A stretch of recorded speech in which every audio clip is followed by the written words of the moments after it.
Hi everyone and welcome back to my channel. So this is episode 1 of my full-time trading vlog, which is how to get skillfully lucky in trading and outside in your life. In the upcoming episodes, I will be showing you guys my day-to-day life, whether in UK or in Singapore, how I take care of my health, wealth, heart and soul, and that is reflected in the markets by the trades that I take, as well as the people that I meet, the things that I do. So if this sounds like something you want to get better at as well, be it trading or life in general, make sure to subscribe and follow along on this series. Point number 1 that I want to get into is that there are no luck, only synchronicities.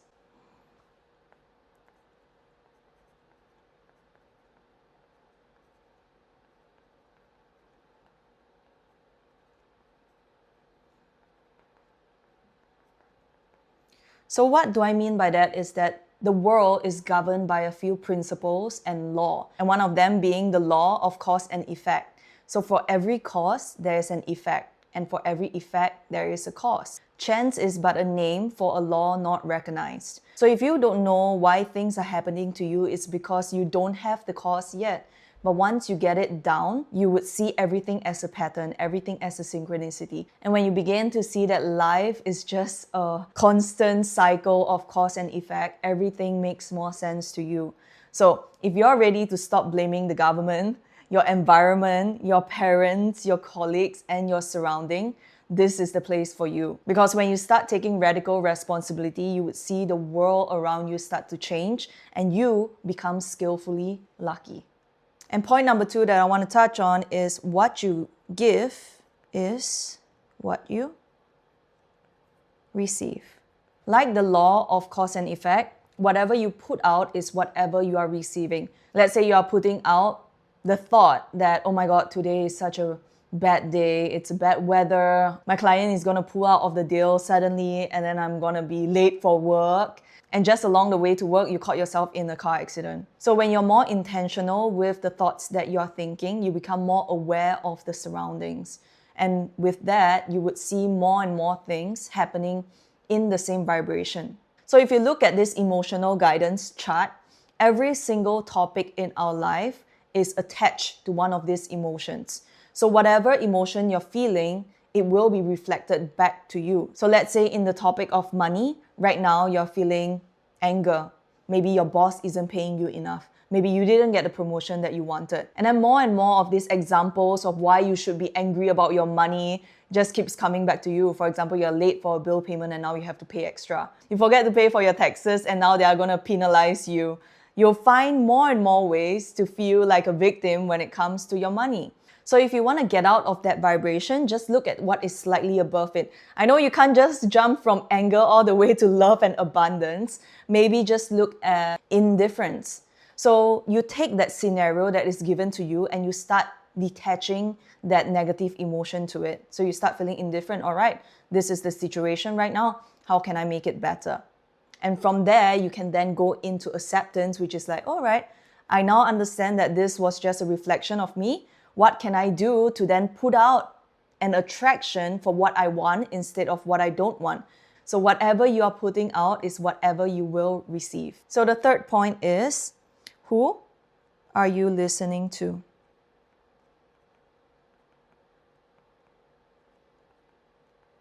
A lot of all these emotions that are attached to the topics you now carry with you, be it your job, your relationship with your boyfriend, your boss, your parent, the relationship while driving the car to work, all of it was either made by you or given to you.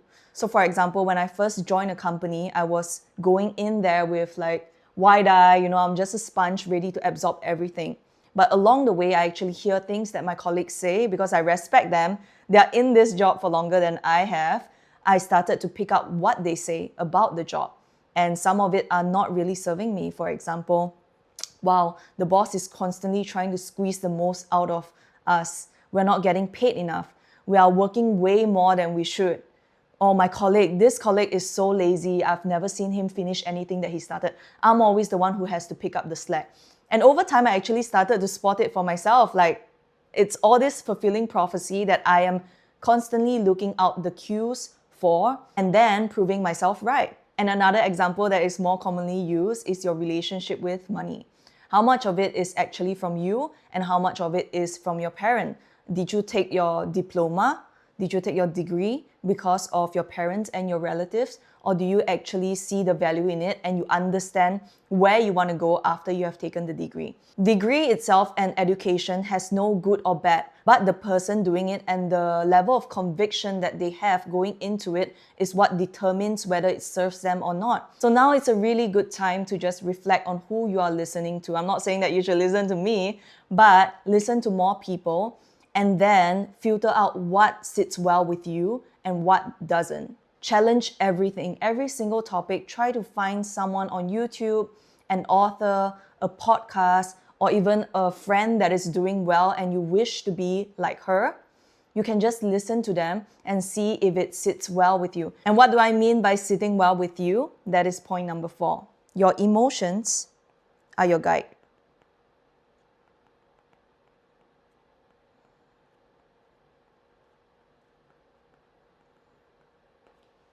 Referring back to that chart again of low-level emotions, low vibrational emotions, as well as high vibrational emotions, we are all ultimately striving to be a bit higher every single day. Like, who wants to constantly feel like a victim? Nobody does. And sometimes when a child is lashing out at their anger, they're actually getting out of a depressive state. So by being angry, they might just be finding their voice back. And if you as a parent or a guardian or older sibling can see it through that no one wants to feel at this low level frequency, everybody is trying to strive a bit higher, you would give them a bit more grace instead of pushing them back down into the powerlessness. That's what a lot of adults do. They try to teach, the children, you shouldn't do that. This is wrong. But what does that put them in? A lower level frequency. So if you can understand that anger is just a path to something a bit better, you can start talking to them in a way of, I know you're angry right now, but are you able to just accept this and find something to do about it? Know that everyone is trying to go as high as possible to every single emotion. So don't judge someone for where they are at because they might not have went through whatever work you have went through. And let your emotions be your guide on whether you want to listen to them or not.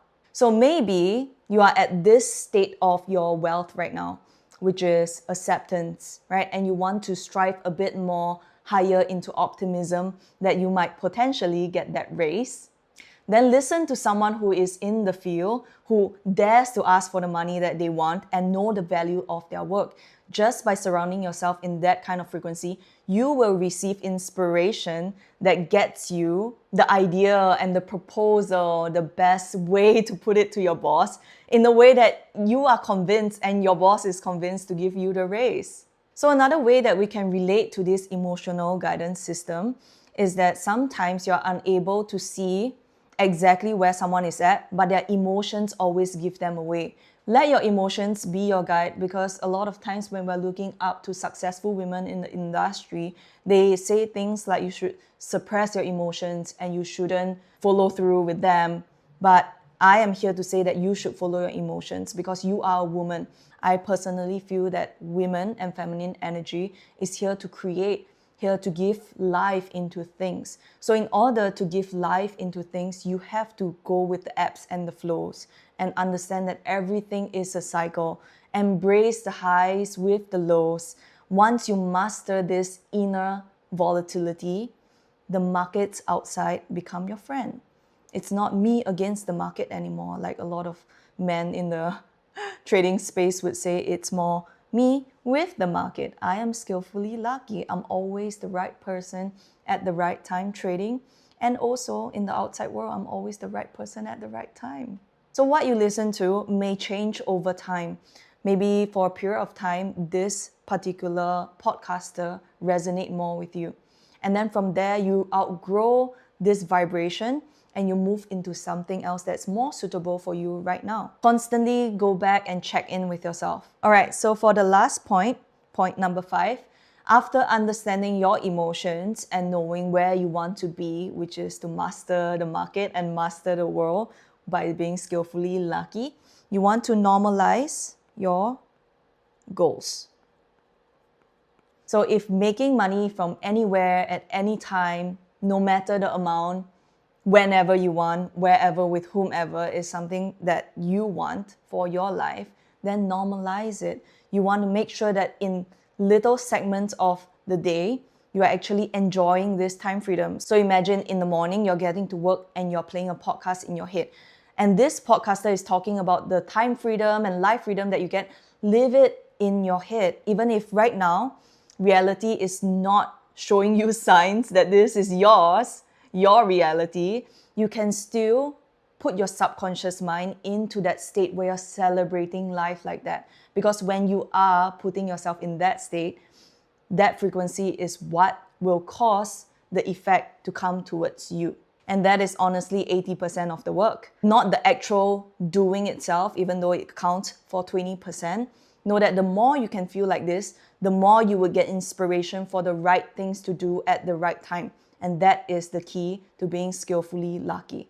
So over the next few weeks, I will be doing this trading vlog where I talk about how to be skillfully lucky. So every single day, I will be putting in effort to touch on my health, wealth, heart, and soul. Something for you to look forward to when you are a full-time trader or when you're a full-time business owner with all the time in your hands, making money from anywhere, or whatever state it is that makes you feel like it's achievable for you. And that's when you will attract it. That's when you will imprint it into your subconscious mind.